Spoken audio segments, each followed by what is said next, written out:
The premium compact category is a competitive one. Everyone is looking for a unique angle. The Panasonic Lumix L10 just launched, and it has 3 features that no other fixed lens compact camera has right now. Let's go. Hi, I'm Fernando Martinez, and I got to shoot with the Panasonic Lumix L10.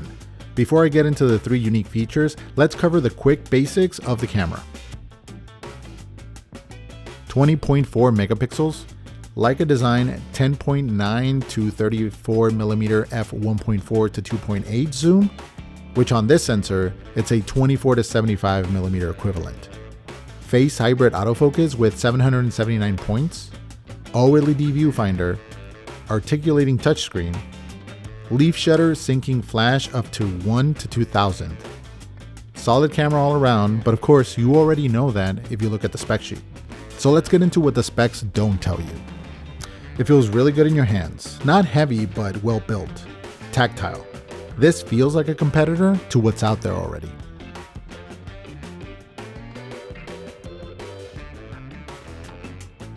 This switch changes your aspect ratio. 4:3, 3:2, 16:9, 1:1, mid-shoot, and no menu needed.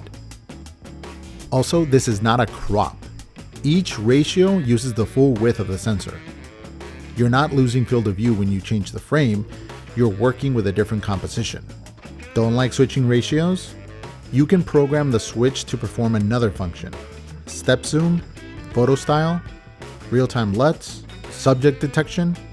No other fixed lens compact has a dedicated physical switch like this.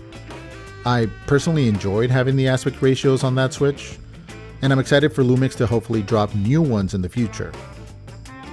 65:24, if you know what I mean. In AF macro mode, this lens focuses at 3 centimeters.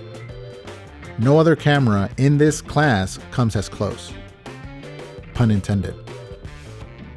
But the unique twist. In-camera focus stacking. You set your parameters, the camera shoots a bracket at different focus distances and merges them in camera. Done before the image hits your card. For macro photographers and maybe even product shooters, this would be the reason to buy this camera. I found that it does a really good job at stitching the images together, but of course the less movement, the better it will perform. This one is not new per se, but you can load custom cube LUTs directly onto the camera and preview them, live on sensor, while you shoot. Add to this the Lumix Lab app with abilities like Magic LUT, which can create a LUT based on an image you give it. I was happy enough to shoot the internal Leica monochrome photo style, but of course had to test the real-time LUT feature. And I had Magic LUT create a Portra 400 look based on an image. If you have a preset you use all the time, now you can take it with you and shoot to it. If you're a travel photographer who wants one compact body for everything, wide to portrait range, without swapping glass, the L10 fits. If you shoot macro or product, and you want a pocket system that doesn't need Photoshop to stack, the L10 fits. And if you've wanted in-camera looks that work in many workflows, again, the L10 fits. For me personally, I like a lot of what the L10 offers, and I got used to working with it faster than I thought.